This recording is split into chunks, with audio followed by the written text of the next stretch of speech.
What do historical medieval dramas usually get wrong? Not all of them, but quite a few. As an interior designer, I can tell you, bare stone walls.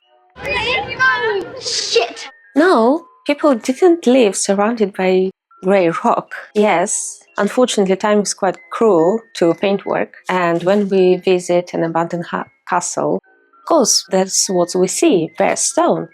But people in the past loved color. They plastered, they painted, and if they wanted to be extra warm and a little bit more luxurious, they hung a tapestry. Well, you know, an art, insulation, bargain rights all in one. My favorite room in the house is what I call the green room or the sitting room. Depends how posh I'm feeling. Well, I like all rooms in the house, obviously, but here I made a quite bold decision. To paint the ceiling the same dark green as the walls. And if you're thinking painting your walls and ceiling darker colors, fear not. Of course, it depends on what you're going to use this room for, because I knew that we're going to play video games here and also occasionally give shelter to guests. So relaxation purposes, I bravely started cutting in. At first, it looks scary and the first strokes, they look way too dark. But when you're done, it creates this magical feeling of calm and seclusion. And don't forget that ambient and functional lighting is the key here. Don't rely just on one single ceiling light in the middle of the room. Please, we need more light. We need it. Right, that's not the point. Despite all the magic here, I'm afraid this is the coldest room in the house. 3 of these walls are outside ones, and while there is not so much I can do about window wall or, for example, this wall, this is actually behaving nicely because of the fireplace, but that one is nasty. And I decided to follow the footsteps of medieval people. Well, you see, Pre-Raphaelite Brotherhood took great inspiration from the Middle Ages, and when I was designing this room, took great inspiration from them. So hanging a tapestry here will feel like a full circle. One thing though, tapestries are bloody expensive. What if I use a blanket instead of tapestry, I thought. Here it is, a lovely Art Nouveau style hint to Pre-Raphaelite mates. Blanket I got from Giacardiaco on Etsy. Thank you, by the way. It's a bit floppy though, and tapestry is usually quite sturdy. So what if to make a back lining to make it more hefty? And I think just simple canvas fabric will do. And there is another part. Tapestries usually hung, right? And you probably noticed that trim along the walls for paintings. Somewhere we've got hooks for it, and I hope I can avoid drilling holes. Also, I'm not really in the mood to buy a tapestry pole, but being me, a person who doesn't throw might come in handy things, I saved some old curtain poles that were here before I moved in. So let's see what I've got and what we can do about it.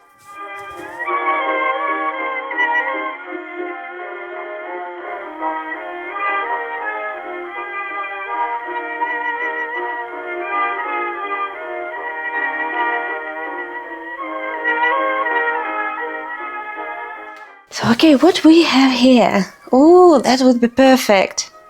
This is what I was thinking about that I have and might work, but it's too short. Yes, too short. Well, these length is perfect, but it's just too thick, like very heavy curtain poles. Hang on. Look what I have. Yeah, that might work. I need to measure first but that would be the perfect solution. I would connect it with a dowel, and probably I need to find ending cups. But this is the thickness, the perfect thickness that I imagine for my tapestry. The canvas was washed because it has tendency to shrink. I actually would advise to wash the blanket as well, so everything could kind of misbehave while not attaching to each other. Otherwise, it might ended up shrinking and being wrinkly and all that. So I washed it. Now it's time to iron and take care of the hem. And that means sewing again, and we can do it.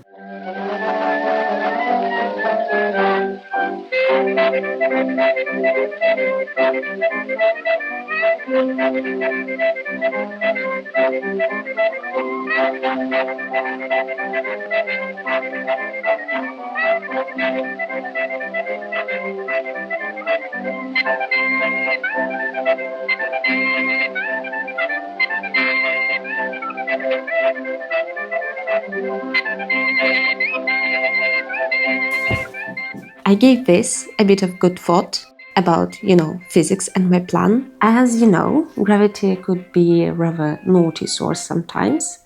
Even if I simply stitch the blanket to the canvas, it's possible that weight wouldn't disturb it evenly, and with time, the blanket, will go wavy. I decided to take an extra step and use interlining, and yeah, I had to spend a little bit more, but I think it's worth it. I found this one, perfect for both knit and woolen fabrics. It will help to hang more evenly the whole thing and save me from watching how the blanket slowly droops over time. Also, I don't really like these thingies, but cutting them doesn't seem like a good idea. So what I'm going to do is to hide them. So probably I will attach, it's just glue on with iron. Attach the interlining, and then I will secure them behind, and then when the time will be to attach the canvas, I will hide them between the outer layer and the canvas lining. Right. Yeah. You know what? What if I secure these fingers between the top and interlining, because it's glued on, right? What if interlining will be able to hold them and I don't need to stitch or do whatever I need to do to kind of secure them? And if you're wondering, no, I haven't been in a fight. I have sewn lip. Well, it's cured now. It's just kind of wound what's left. So I'm fine. I'm fine.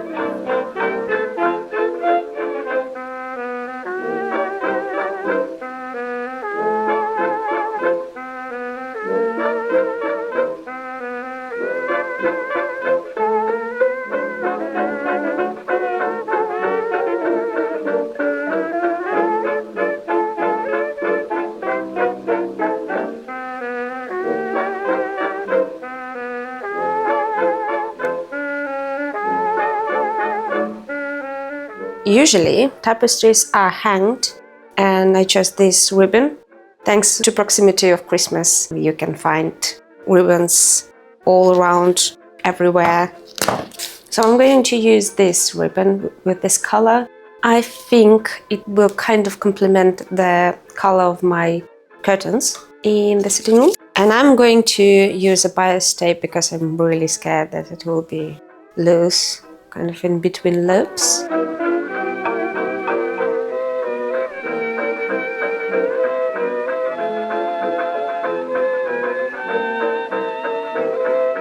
There is 2 segments, right, in the pole, as we discussed before, and I would like to cover this segment with a loop that nobody could see it, and this is, I came up with how to find the perfect place for the loop, right? Wish me luck.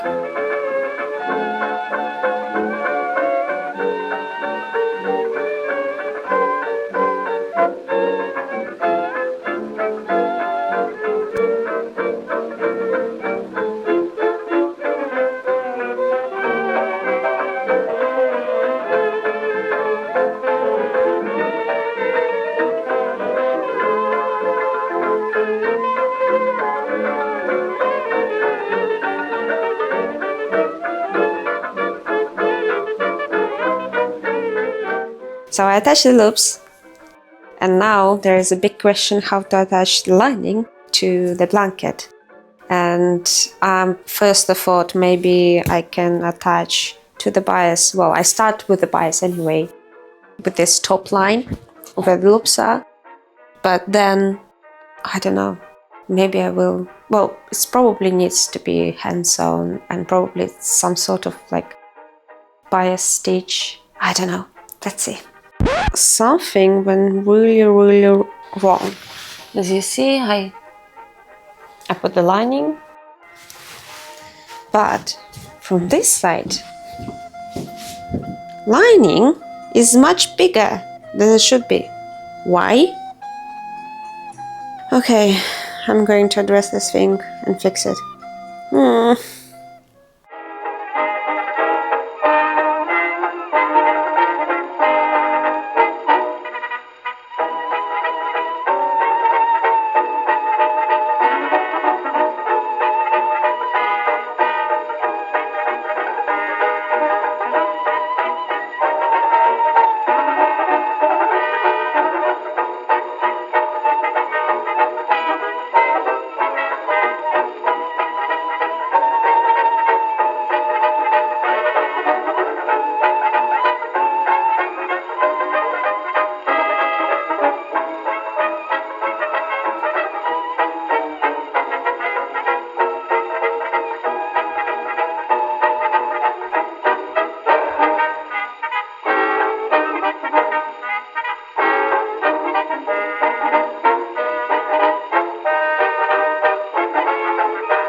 It was a journey.